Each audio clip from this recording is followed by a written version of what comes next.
yang membuat Islam pada akhirnya lemah itu apa? Yang membuat Islam itu pada akhirnya tidak diperhitungkan itu apa? Kalau redaksi aslinya adalah hal ta'rif ma yaqimul Islam ay ma yuzilu aizatal Islam. Kemudian dia berkata, apa itu? Kita nggak ngerti. Jawabannya yang pertama adalah zallatul alim. Zallatul alim. Jadi ma yahdimuhu ma yahdimul Islam adalah zallatul alim. Wajidul munafik kita. Yang ketiga adalah hukmul a'imah al-mudhil. Ada tiga hal yang membuat Islam itu kemudian lemah pada akhirnya nanti. Yang pertama adalah ketika tokoh-tokoh agama, ketika para ulamanya, ketika para ustadznya, para kiainya itu beliau atau melakukan hal-hal, karena beberapa masyarakat mengatakan ayo taksirin itu artinya sebetulnya dia paham mana yang benar, mana yang salah, mana yang seharusnya, mana yang tidak seharusnya.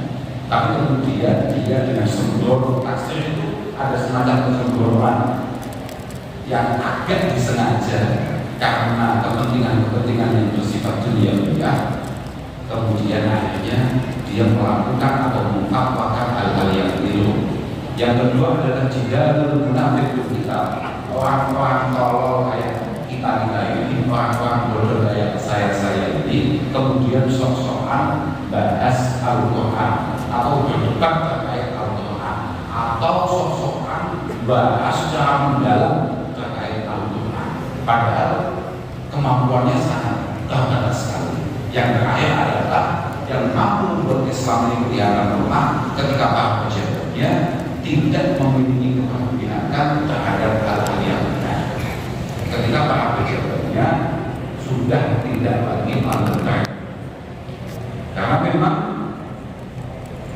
itulah tadi yang kemudian ketika saya di awal datang, saya pertama kali datang turun dari mobil itu saya lihat ada itu tulisan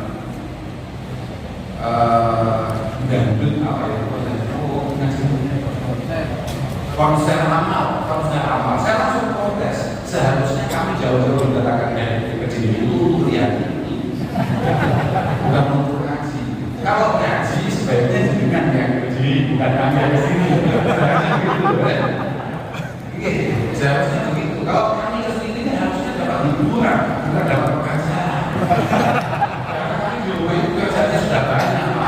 Masa kita jangan jauh-jauh kesini kemudian harus menjalani apa-apa.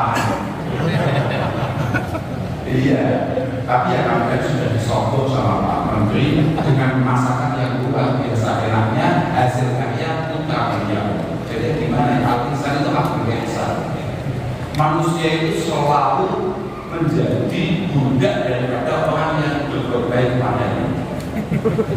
Nah itu masalahnya. Kita datang-datang ke Jakarta dalam kondisi yang sangat lapar, sangat lelah, ngantuk, tahu-tahu langsung disuguhi makanan yang di desa tidak ada. Terus kemudian kami tanya, ini gimana cara buatnya? Oh, masalah buatnya tidak penting, tapi daging ini tidak ada di sini. Lemah kita langsung. Nah, setelah di sini, kemudian kami baca, ternyata ini adalah dalam rangka dan penting transmigrasi. Wah ini urusannya dengan hijau. Urusannya dengan hijau. Kemudian diawali dengan istighosah kubro yang tadi dibimbing oleh Mas Ayu. Untuk apa tadi? Saya tadi sempat tanya itu istighosahnya apa? Istighosah itu kan arti katanya sebetulnya adalah minta tolong. Minta tolong. Ini kita minta tolong untuk apa? Oh, ternyata untuk cepat bangkit atau apa tadi? Saya lupa. Saya nggak tahu tadi saya berjalan di divisi sama siapa untuk bangkit lebih cepat atau apa. Saya mikir sebetulnya yang paling penting itu adalah bagaimana kita semua umumnya adalah kita semua sebagai bangsa jangan sampai kemudian kembali mendapatkan cobaan dari Allah Subhanahu wa Ta'ala sebagaimana 2 tahun lalu. Bagaimana cobaan ini adalah cobaan yang bersifat umum, semuanya kena, mau orang baik, nggak baik, anak kecil kecil sampai dewasa semuanya kena. Tapi saya dari awal aslinya tenang-tenang saja. Walaupun saya sempat positif 2 kali, tapi saya tenang-tenang saja. Bahkan saya sempat jalan-jalan ke Jakarta. Karena saya merasa begini, Rasulullah SAW itu pernah berkata, "Ya Abu Salihun al-awwal kal-awwal wa taqahu salat dan salat salim. La yubalihimullah ta'ala badana." Ya Abu Salihun al-awwal kal-awwal. Kalau ada apa-apa, kalau ada musibah, kalau ada sesuatu yang dahsyat, itu biasanya yang dipanggil oleh Allah Subhanahu wa taala yang baik-baik. Ya, jadi orang itu kalau baik biasanya tidak panjang. Makanya saya tenang, karena saya merasa kayaknya saya tidak masuk itu. Jadi ya saya pakai masker ya setengah-setengah, kadang pakai, kadang enggak, kadang enggak. Karena umumnya begitu. Lah orang-orang yang kayak kita ini, orang-orang yang modelnya kayak saya begini, biasanya apa? Watak salah tentang salah saya. Biasanya memang orang-orang yang kualitas CT. Kalau orang Jawa bilangnya CT, kalau orang Jakarta nggak tahu saya. Apa ya? CT itu apa ya? CT itu ampas kopi itu. Ya, orang-orang yang kelasnya kualitasnya hanya ampas kopi itu biasanya apa? Karena di mana-mana orang kopinya diminum kopinya, CT-nya ditinggal. Nah itu. Watak salah tentang salah saya. Permasalahan. Generasi CT, generasi ampas adalah generasi C. La yubalihimullah ta'ala balana. Generasi yang kalau meminta sesuatu, kalau memohon sesuatu, biasanya tidak begitu dikabulkan oleh Allah Subhanahu wa taala. Ayo, tapi kan judulnya adalah istighosah. Aku sudah iya ya, coba saja. Misalnya, ayo kita adakan istighosah karena kita sudah berbulan-bulan tidak ada hujan. Ayo kita minta istisqa di lapangan, dibuat lapangan, tambah panas nih. Kalau hujan terus banjir di mana-mana, ayo kita istighosah supaya semuanya tenang, semuanya aman, tambah parah ya kayaknya. Itu adalah generasi usaha alias CT alias ampas.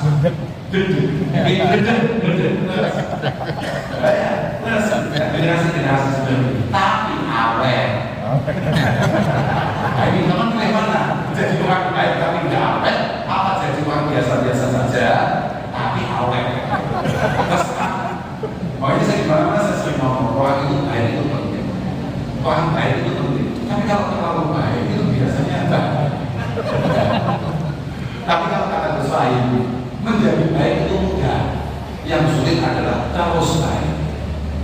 Nah, itu kalau Gus Wahyu kan tidak. Kalau belum Pak Kiai Pak, kalau saya kan tidak. Kalau beliau karena Kiai, jangan nanti didorongkan oleh Pak Menteri. Oleh Pak Menteri tadi didorongkan Kiai itu ya salah ya haram. Kiai sudah Kiai kok masih salah kan sudah pelanggaran berat. Kemudian kalau sepengetahuan saya, Kiai itu hiburannya terbatas sih. Saya itu dengan yang Kiai Pak Tengah dengan Pak Sekjen hiburannya kayak Pak Sekjen yakin. Misalnya kayak tadi didahulukan, besok akan ada Abu Lala, besok akan ada penyanyi ini. Dengan nonton itu kan nggak pantas gitu. Tapi kalau masih Sekjen, sumpah pantas dengan alasan saya akan mengawasi ini semua. Bahkan kalau ikut ngaji Mas Sekjen itu kurang pantas ya. Alhamdulillah, kandidasi saya sekarang itu yang hijau, tapi yang paling jelas bahwa sebetulnya kalau kita sudah ngomongkan hijau itu menunjukkan bahwa memang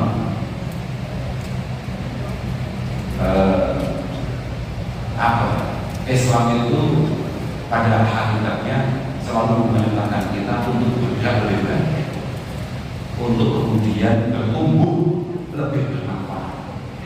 Kadang-kadang kayak saya ini, mungkin saya ini di pelosok sulit jadi kiai karena kan banyak potensinya di sana. Tapi kalau saya di Jakarta kayaknya agak cepat, akhirnya cepat saya jadi kiai. Ya karena saya tarik maksimal pas akhir. Nah ini masih bisa saya kejar. Tapi kalau di pelosok, waduh, saya sudah lihat itu suami saja saya sudah minder, lihat saudara-saudara yang lain minder, tapi kadang-kadang pentingnya kecuali dia di sini. Maka benar seorang Imam Syafi'i mengatakan tak bahwa anil Allah di fitrah wasaf yang bagian asfali khamsu qawaid. Orang itu jangan kemudian hanya nyaman di satu posisi, di satu titik saja. Kalau perlu untuk mencari hal-hal yang lebih istimewa, tinggalkan rumah yang agak jauh. Coba jalan-jalan yang agak jauh. Karena orang jalan-jalan, bepergian, meninggalkan tanah air, meninggalkan daerahnya, itu minimal ada beberapa faedah. Ada 5 faedah kata Imam Syafi'i. Tafarruju hamil wa kisah ma'isha wa ilmu wa adabun wa suhbatul majid. Tafarruju hamil, kalau kata orang sekarang apa istilahnya? Karena sudah dulu kalau orang Jawa bilangnya melenceng. Kalau orang refreshing kok, saya nggak mau healing. Kalau healing itu harus dilakukan karena ada rasa sakit dahulu. Saya nggak mau healing. Jadi ya memang pengen jalan-jalan aja. Tamas ya, lenceng kalau kata orang Jawa. Kemudian waktu saya masyarakat. Kalau tetap di daerah, mungkin potensi untuk meningkatkan kualitas ekonomi lambat. Maka perlu untuk kemudian meninggalkan rumah hijrah atau ilmu meningkatkan pengalaman, meningkatkan pengetahuan, adabun meningkatkan pemahaman terkait masalah kebudayaan ini penting karena dalam Islam ini ada 4 hal yang harus dijadikan satu: ad-din wal akhlaq wal adab, agama, kemudian budi pekerti, kepekaan, budaya. Ini harus dan di 4 hal inilah yang sering membuat kami santri ini sering disalahpahami. Padahal kami sebagai santri sangat mampu untuk kemudian mempertanggungjawabkan kenapa 4 hal ini harus selalu dipakai oleh orang yang mengaku muslim. Nah, dan kalau pengen tahu itu ya harus ngaji dulu ke pelosok. Harus ngaji oleh boyo, pengen oleh boyo kayak ini. Atau wasubat majid, kayak saya misalnya jauh-jauh dari di sini, saya 5-5-nya ini harus cepat. Kalau orang mungkin bepergian tujuannya ada 1-2 akhir, kalau saya bawa 5-5-nya ada berapa? Tamas ya, saya tidak bisa kalau kesini hari subuh ngaji saja buat apa? Saya di rumah juga ngaji, masa kesini gak ngaji lagi? Pak bisa bermain saja, saya harus bahagia kalau kesini. Harus ada yang jelas. Pak Menteri harus tanggung jawab. Jangan sampai Pak Menteri terus kemudian terima kasih kerja kawan-kawan. Wah ini saya harus mendapatkan pengetahuan baru. Kemudian harus ada pemahaman terkait kebudayaan yang bisa saya serap. Karena pun masuk wadah makanan. Apapun yang baik di sini harus saya ambil untuk kemudian bisa kami terapkan di daerah. Begitu pula sebaliknya. Yang terakhir adalah wasubatul majid. Wasubatul majid kita bertemu dengan orang-orang hebat. Nah itu contohnya. Jadi kita ketemu dengan Roy. Udah pernah saya ketemu Roy model dengan begini. Ternyata seorang yang luar biasa. Itulah indahnya Indonesia. Yang dari mana tadi mas? Tidur ya. Dari tidur. Bayangkan tidur saja kok enaknya kayak gitu. Coba kalau itu baru. Tidur saja enaknya kayak gitu. Coba bayangkan. Tidur ya? Masih ngaji dong? Tidur ya? Nah, saya merasa hai tadi orangnya sudah pergi karena beliau mau melaksanakan ibadah umroh yang terjadi umroh yang akurat. Padahal saya tadi sudah mau kritik. Itu kenapa? Doanya khusus sekali doanya kok lama itu. Jadi kalau saya tidak salah lama, yang penting makbul gitu loh.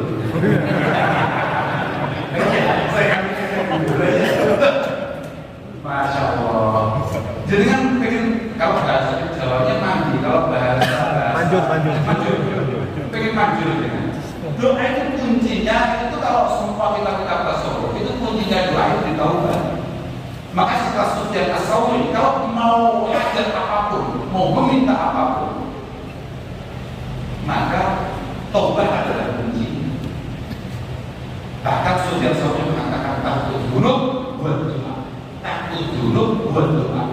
kita mampu meninggalkan hal-hal yang dilarang oleh Allah Subhanahu wa taala, itu adalah doa. Karena semua harapan, keinginan kita tanpa kita sadari dan kita minta, itu akan diberikan oleh Allah Subhanahu wa taala menurut surga. Dan memang seperti itu. Contohnya kayak pandemi kemarin itu. Berulang kali di beberapa orang itu para pasien kita, para kiai kita, itu pada dasarnya tidak pernah ngomongkan pandemi itu apa, bagaimana, tidak penting. Ini buatan siapa, olah siapa, itu tidak menjadi penting. Karena yang paling penting adalah kita semua sadar bahwa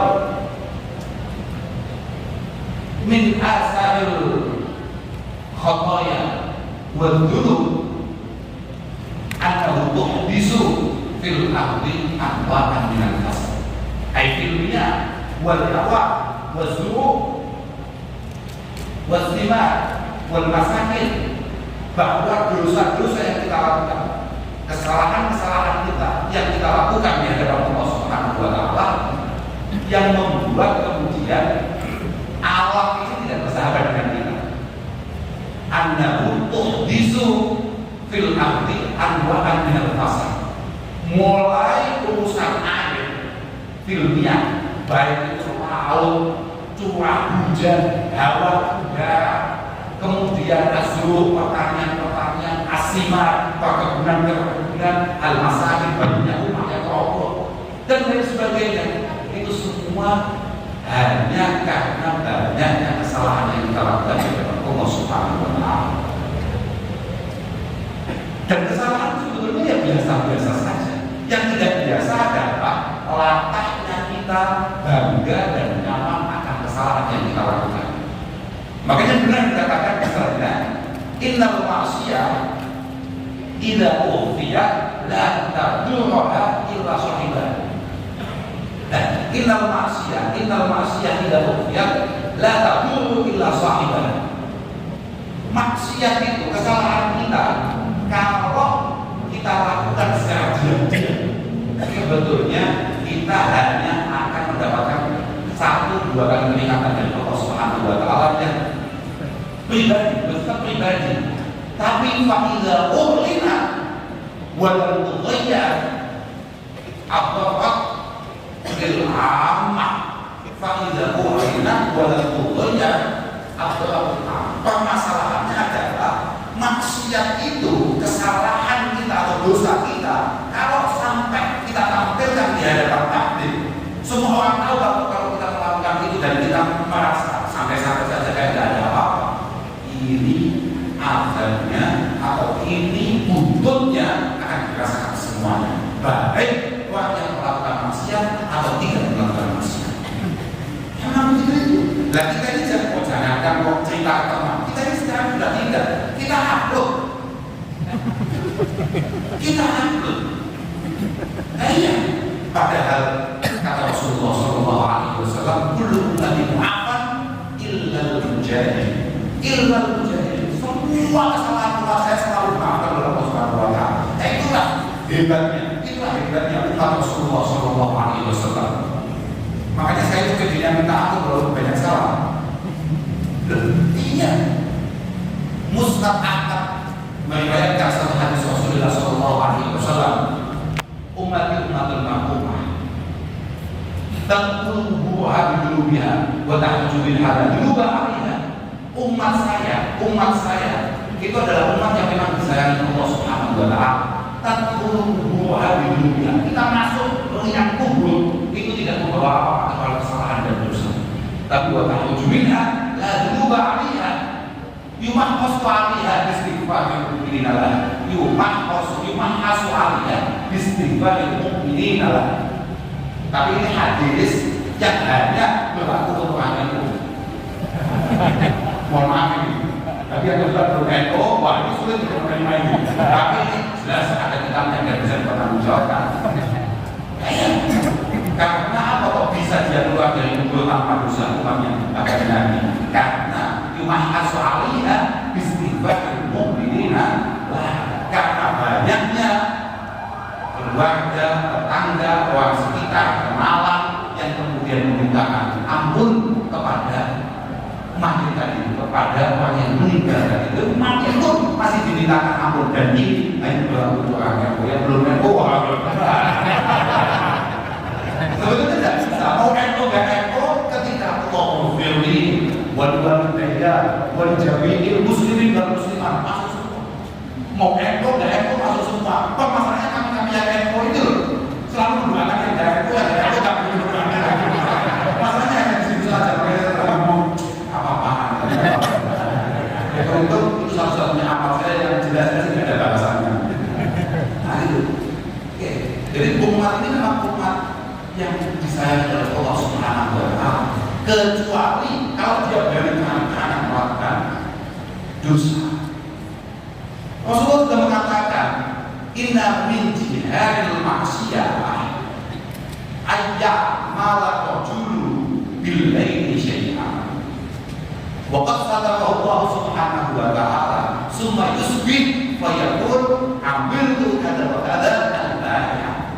Termasuk ketololan luar biasa yang mengundang pandemi di berikutnya lagi, atau kemarahan Allah Subhanahu wa Ta'ala adalah ketika ada orang melakukan maksiat dan tidak ada yang tahu kecuali dia dan Allah Subhanahu wa Ta'ala, tapi tahu-tahu pagi sambil ngopi di kantor cerita sama teman-teman, saya di malam melakukan ini, saya di malam kesana, saya ada di sini, misalnya Mas Malik misalnya di sini siapa, belum pernah kesana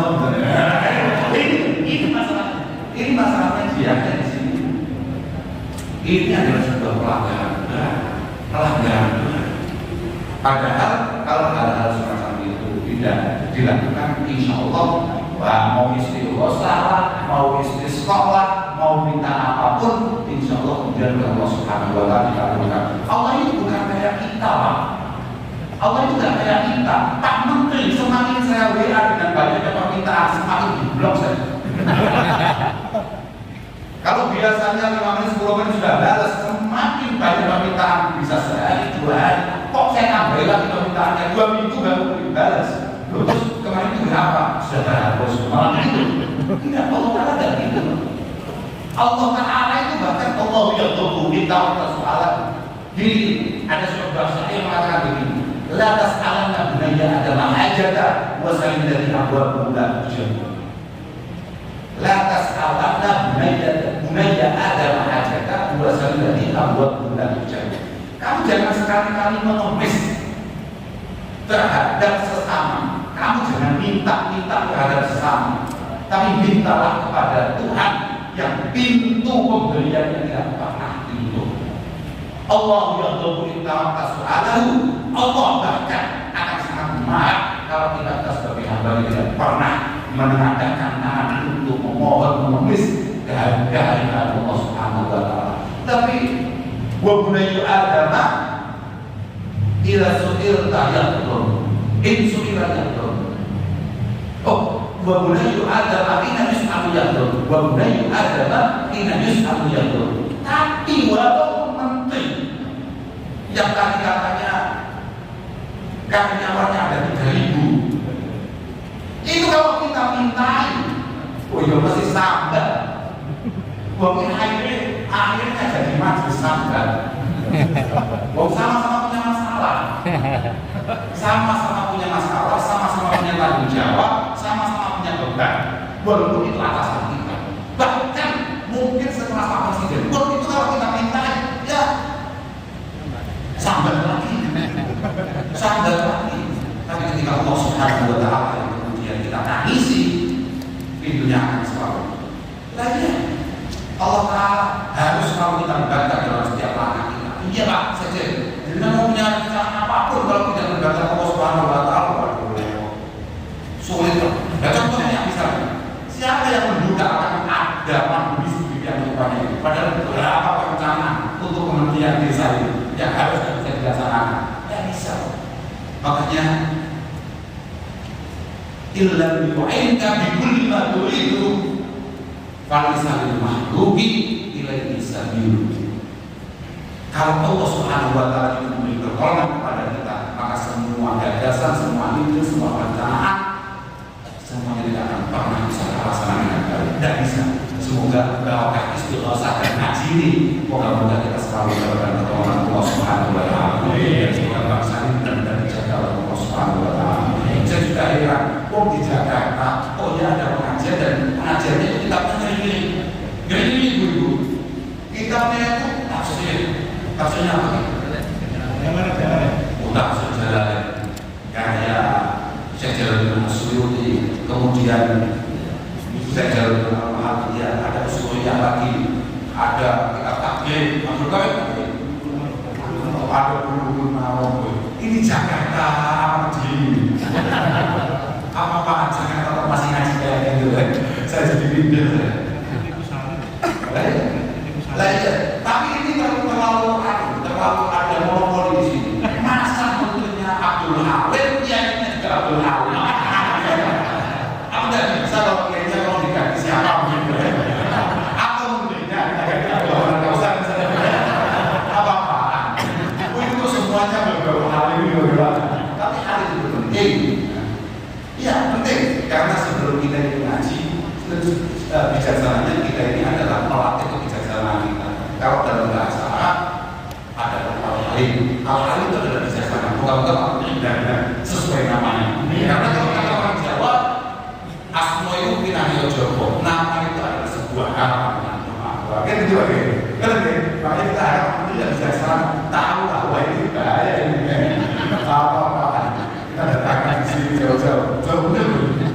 Dan ini turbulensinya masya Allah. Ngaji itu penting. Ngaji itu segala-galanya. Bahkan Imam Ghazali mengatakan ini malah mutlak dari ilmu. Kita semua ini tidak diceritakan oleh Allah Subhanahu wa taala kecuali untuk ngaji. Ngaji itu penting nanti. Jangan boleh menjadi apapun, menjadi siapapun, tapi tidak boleh meninggalkan ngaji. Loh iya, satu-satunya ibadah yang tanpa waktu itu hanya ngaji. Kullu ibadatin kasolah, zakat, shaum, furidat fi waqtin duna waqtin. Tapi bukan ngaji. Sama mau puasa, mau salat, mau zakat itu ada waktunya. Sama puasa itu ada waktunya. Sama mau zakat juga ada waktunya. Mau salat pun, saya kok pengen Jumatan Senin ya. Ya agak jauh, lebih cepat misalnya. Kita Jumatannya hari apa? Jangan sampai ada yang meninggal. Kita zakat, kita Jumatannya Rabu. Tidak bisa. Tapi watlabul ilmi itu fakbun fi kullil ahwali wal awqat. Tapi ngaji itu dalam semua kondisi dan waktu itu harus. Karena wa ma khalaqtul jinna wal insa illa liya'budun. Kita semua ini diciptakan oleh Allah Subhanahu wa taala yang semata-mata untuk beribadah kepada Allah Taala. Wa kaifa na'budu rabbana wa nahnu jahilun. Bagaimana kita bisa beribadah kepada Allah Subhanahu wa taala atau kita yang tolong? Yang tidak ngerti mana yang wajib, mana yang sunnah, mana yang makruh, mana yang haram. Apalagi Jakarta, saya baru ngerti kalau Jakarta juga kadang-kadang yang ini sudah barang makruh haram, barang haram kafir. Tidak bisa. Hukum itu tidak bisa diubah-ubah. Hukum itu tidak mengikuti perasaan. Itulah kenapa pentingnya ngaji. Alhamdulillah sampai yang kerja di kementerian desa ini kebetulan sampai itu kebetulan mendapatkan kiai yang jelas-jelas bersama. Sangat penting. Al-Islam itu menadil. Al-Islam menadil. Laulal Islam tak malah manusia. Agama ini ditentukan oleh siapa dulu. Oh iya. Al-ilmu din wa shalah din. Fangdulu amin. Kata Rasulullah Shallallahu Alaihi Wasallam. Bukan omongan saya cerita saja. As-shalah din. Al-ilmu din wa shalah din. Ilmunya adalah bagian yang terpenting daripada agama Islam. Begitu pula sholat. Sholat adalah awal wa yuhasab bil ma'ruf wal qiyamah. As-sholat pertama kan ditanyakan oleh Allah Subhanahu wa taala besok hari kiamat adalah salat kita. Makanya ini adalah yang paling penting dalam agama kita. Ngaji salat. Fangdulu aman ta'khuduna hadzal ilm. Ada yang mengatakan fangdulu aman ta'khuduna hadzal din wa kaifa tusalluna hadhihi shalah fa innakum tusalluna yawmal qiyamah. Sama kalau mau ngaji, sama lihat dulu, sama ngajinya kemana? Kayak Abdul Halim ini sudah sesuai standar untuk pulang atau belum? Malik rahimahullah taala beliau mengatakan, la tahmilul ilma an ahli bidah. Jangan ngaji dari orang-orang yang ahli bid'ah. Wala amman la yuqafu bid'ah. Jangan sampai kamu ngaji sama orang yang kamu tidak tahu, tidak pernah lihat, tidak pernah dengar dia dulu pernah mondok di mana, pernah ngantri sama siapa. Nah, harus ada gurunya, tidak boleh tidak. Tidak boleh tidak, harus ada muridnya, harus ada ustadznya. Yang ketiga adalah wala tahmilul ilma amman yabidu fi hadisin nas walau lam yabid fi hadisi Rasulullah sallallahu alaihi wasallam. Kamu jangan sampai punya guru yang pernah bohong ketika cerita-cerita jagongan-jagongan ngopi-ngopi. Walaupun dia tidak pernah bohong kalau sudah ngomongkan Rasulullah sallallahu alaihi wasallam. Tapi bohong untuk kepentingan apapun itu tidak boleh. Kecuali mungkin bohong kayak kita tidak tahu kecuali bohong istrinya itu gitu. Coba ditanya ada di anak ada contoh bohong yang boleh itu apa? Banyak. Saya tidak bohong, ada kitabnya. Demo. Saya tidak berani lihat ke sana. Saya tidak berani. Artinya begitu. Ini semuanya dari islah wal maslahah. Bohong tidak apa-apa. Kalau dari islah wal maslahah, misalnya gimana Mas? Saya apakah masih langsing kayak langsing sekali? Oke, pas saya jadi punya. Coba gimana suasana sebagai seorang santri, sebagai seorang muslim, ketika istri panjenengan mulai setuju sudah dihadapkan kaca untuk bersolek sampai jam 8 lebih. Kemudian dia tanya gimana Mas? Saya sudah tambah cantik kalau belum. Kemudian saya jawab biasa-biasa saja. Apa? Kita tidak pernah mengatakan seperti itu. Karena, luar biasa sekali. Langsung pelaku tapi belum kenal Alkitabnya. Pelaku tapi belum kenal Alkitabnya. Kepentingan bohongnya memastikan keluarganya aman-aman dan bahagia. Itu penting itu, bagus itu.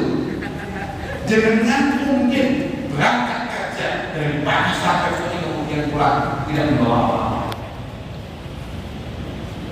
Betapa patahnya istri panjenengan yang berharap begitu banyak pada panjenengan sebagai sandaran keluarga, kemudian ketika pulang dengan dan bawa apa-apa. Gimana Mas? Ada yang bisa kita? Oh aman, sampai kerja beres, aman semua. Ini contoh. Ini contohnya di ayat ini, jangan dibuat bohong yang lain. Contoh-contoh yang saya berikan di ayat. Kalau sedang bohong, ini pakai menteri ini jam 2 malam. Apa-apanya mungkin. Saya kenal menteri mulai kecil, belum pernah aku jam 2 malam. Kok tahu-tahu Pak Sekjen bilang, saya jam 2 menteri sudah dibuang. Ini dia mau itu, ini bahaya sekali. Bahaya itu harus ada pengecekan ulang. Alhamdulillah ya. Yang penting itu tadi. Moga-moga ini kita selalu kesehatan. Jadi benar istiqomah ini ya. Penting sekali itu. Masya Allah. Loh, jadi jangan sok-sokan karena mohon maaf sedikit paham bahasa Arab atau sekarang kita banyak sekali apa membuat bahasa dulu. Tafsir bahasa atau apapun terjemahan atau apapun tanpa dulu ya dari Imam Syafi'i rahimahullah ta'ala mengatakan man daraba hadis bila isnad kahati bilailin usmata atau kahati bilailin tahmilu usmata atau wa fi am'aw waliyah. Orang yang belajar ngaji tanpa guru, oke kita langsung mengambil ke punjernya, ke sumbernya Al-Quran misalnya atau hadis Nabi tanpa guru. Kata Imam Syafi'i itu kayak orang lagi gotong kayu bakar di malam hari yang gelap gulita tanpa ia sadari di dalamnya ada ular yang sangat besar. Ya, ada loh bahasa Quran itu sulit sekali. Kalau hari ini ada kampanye ayo kita kembali Al-Quran, ayo kita kembalikan hadis loh. Nah kalau ini yang diomongin para santri ya kita keberatan. Kita belum pernah melakukan usul kembali itu gimana? Bahasa Quran itu sulit, Pak. Bahasa Quran itu sulit. Dan bahasa kita bahasa Indonesia bukan memadai itu bahasa Indonesia. Bahasa kita memadai itu banyak. Ada memadai itu bahasa Jawa, ada. Tapi kalau bahasa Indonesia kurang sekali. Jaha itu kok datang. Jaha itu kok datang. Bahasa Indonesia ini ya datang. Artinya datang. Halo, bahasa Indonesia apa ya? Datang. Saya hadir kemarin di wanita siapa? Di undangan makan siapa? Saya hadir hari ini sekali ini di masjid ini. Bahasa Indonesia itu datang. Padahal halo itu datang karena diundang. Itu namanya halo, datang karena pengumuman. Nah, iya kan? Misalnya diumumkan besok mulai hari Senin sekolah masuk. Maka anak-anak kalau absen, pulang. Ngajunya kan hadir pak, halo. Iya, ada wafat itu bahasa Indonesia tetap datang. Padahal wafat enggak datang itu aja. Wafat itu datang tidak sendirian, itu namanya wafat. Datang bareng-bareng banyak. Ada lagi namanya zaro. Bahasa Indonesia apa? Tetap datang. Bahaya sekali. Loh, ini hanya contoh saja. Zaro itu datang ditabarui wal tawassul untuk misalnya saya pengen ketemu sama atasannya Pak Menteri, saya datang. Saya pengen ketemu Pak Menteri, saya datang ke Pak Sekjen. Saya pengen ketemu Pak Sekjen, saya datang ke bawahannya. Itu namanya zurtu ilah. Ziarah. Yang misalnya kayak orang NU, rombongan bis namanya ziarah. Karena ini datang menghadap dalam rangka ditabarui wal tawassul. Karena mau mencari berkah dan juga mencari bantuan untuk disampaikan. Iya, karena adil al-adab Pak. Kita sadar diri itu penting. Orang kayak saya masa tidak tahu oleh Allah Subhanahu Wa Taala dibalas. Tapi kalau WA saya sampaikan kepada guru saya yang menjadi kekasih Allah Subhanahu Wa Taala, potensi untuk kemudian diterima dan dibalasnya sangat tinggi. Nah iyalah, tidak usah nanya-nanya, tidak usah sulit-sulit. Pak Menteri itu tadi itu teleponan sama anak Purbalingga. Oh iya, teleponan sama anak Purbalingga. Karena si anak Purbalingga itu datang meminta sama anaknya Puspa itu untuk bisa berkomunikasi dengan ini ada lurah, ada kepala desa, hanya kepala desa. Dan kebetulan santri kenal Puspa itu. Sama Puspa itu semua bisa berhubungan dengan santri, bisa komunikasi dong. Malahnya sudah minta ampun. Itu kalau langsung berapa menteri sampai kiamat lebih 2 jam, dibalas itu. Nggak mungkin dibalas, ya enggak? Pasti itu. Karena iyalah, ya kan zaman awalnya seperti itu, dan banyak lagi. Ada apa itu juga bahasanya data. Ya itulah pentingnya kemudian panjenengan ngaji ke orang yang tepat. Moga-moga kayak tadi disampaikan oleh Pak Menteri, moga-moga ngaji ini masalah kita. Dan yang buat kami bangga sebagai santri, ngaji di sini bawa kita. Makanya kapan-kapan kalau saya kesini lagi, saya bawa kita. Biar ngaji. Nggak akhir seperti ini. Kalau akhir seperti ini, lebih baik undangannya kita antar sama Mas Jolo saat itu. Dan itu lebih semangat kami untuk datang daripada kayak asal ini. Akhirnya aja, saya sering. Dan ya nanti dia karena kami ini di daerah sudah sepi hiburan Pak. Jakarta itu saja kalau malam hiburan. Dan saya senang itu. Alhamdulillah itu nih. Saya pikir hanya itu sementara yang bisa kami sampaikan. Moga-moga ada guna dan karyanya. Sekali lagi